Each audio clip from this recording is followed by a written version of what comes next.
wanted to do a quick video. So what I did is my friend's mom yesterday told me about this, that when you believe in God, you believe and you show your gratitude, your thankfulness to God in the future, meaning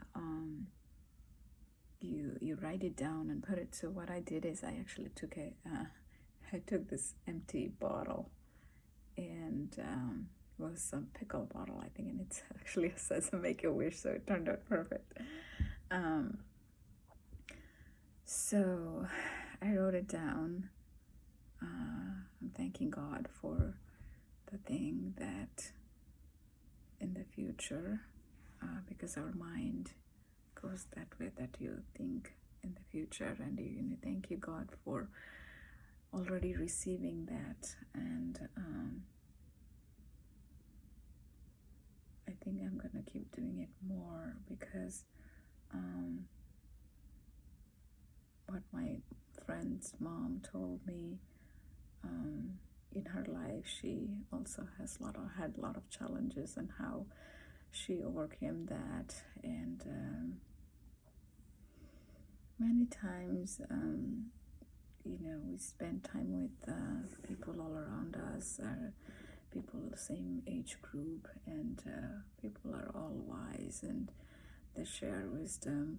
And sometimes we actually learn from a lot of things from people who are our mom's age, and because they have navigated so much in life. In her life, she has navigated so much. Also, I learned some things from her as she was sharing the stories. And in the upcoming weeks and months, I think I will be spending more time with them, and I'll get to learn a lot more. So yeah, this is one of the things she told me to do, and I thought I will do that. And yeah, something I have known about this idea about getting into the receiving mode. In Abraham Hicks also, like get into the receiving mode, and you thank God, already knowing as if it's there, right? Because our mind, our subconscious mind, and one of the books that I was reading, I was thinking through all the books I'm reading. I think I'm reading 7 or 8 books altogether. But anyway, I get into them at a different time. So one of the book, The Power of Your Subconscious Mind, written by Joseph Murphy, and I think he was a pastor. So it is, I think this is one of the books where there are very few books like that, where he kind of brought the religious part of it and connected with the science, where he talks about how when you believe in God, and in that book he talks about Christianity.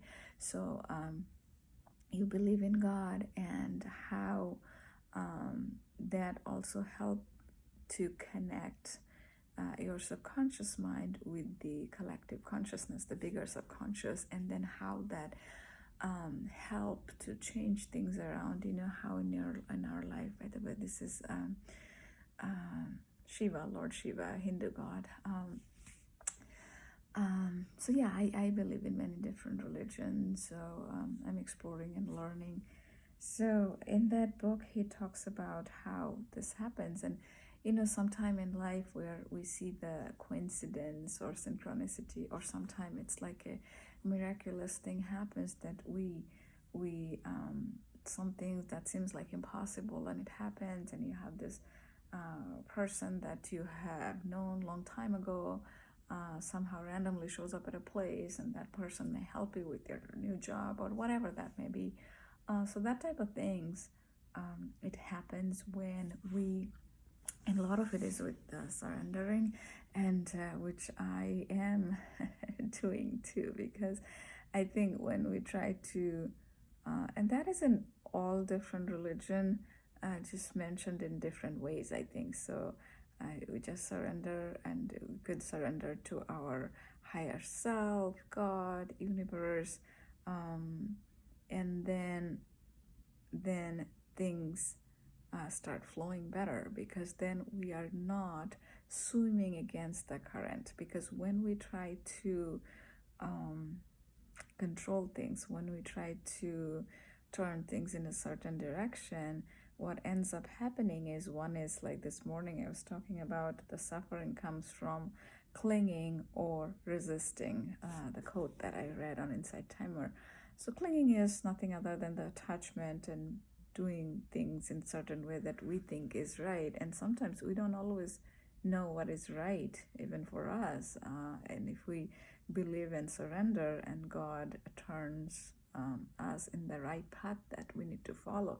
And sometimes we need to take a detour, or sometimes we need to take left versus right, but we don't always know. So when we go with the flow, there are less conflicts in life, and because when we are swimming against current, there are a lot of resistance. So even if we want it or not, the resistance keep building up, and then it creates suffering. And when we suffer, people around us also suffer, our friends and family and coworkers, right? So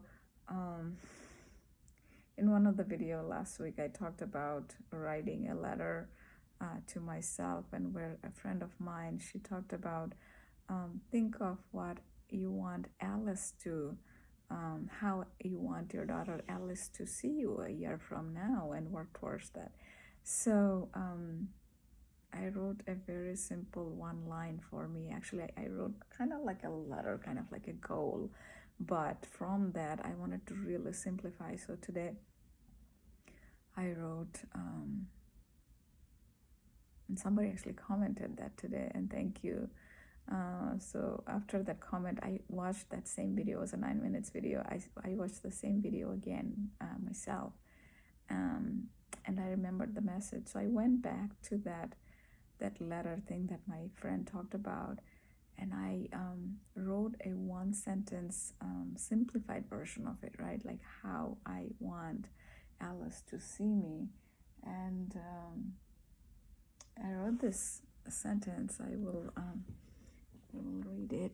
I'll try to find first and read it. I wrote this because it really did resonate. I wrote, someone that how Alice will see me next year or later. Someone who shares loving kindness and is peaceful, right?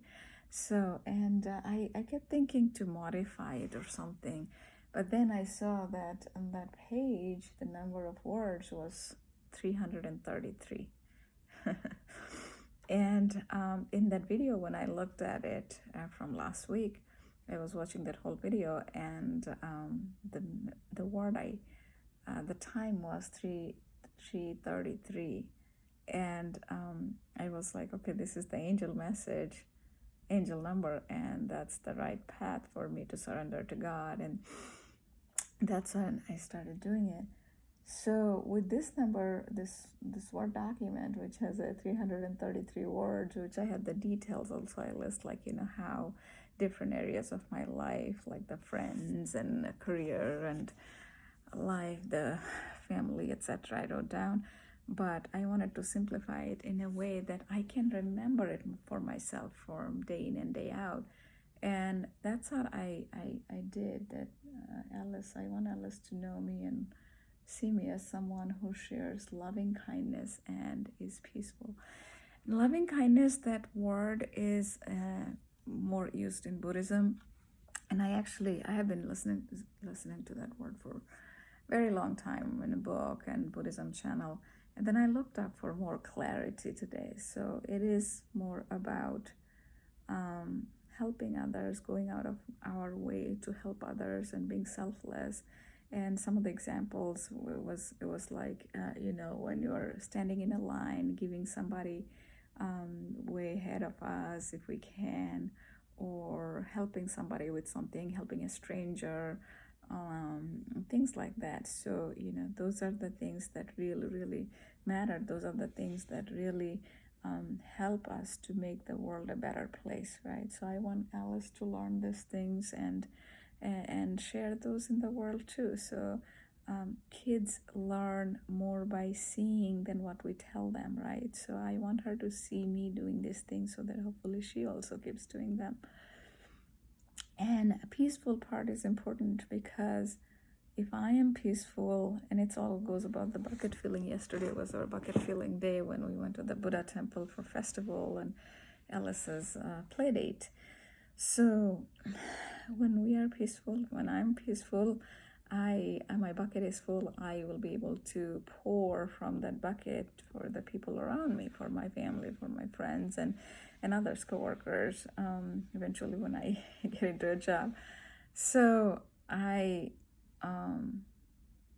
want to keep doing these things. The good things is what makes me peaceful. Doing good for others, and which creates goodness in me and feeling good inside of me. So yeah, that's why I added the word peaceful. And again, this is the interesting one that I thought I will create, and I did it, and it feels good actually. I think I'm gonna do that more. So my friend's mom, she did have a good idea. I'm learning all these things from different people and trying it out, and it does feel good.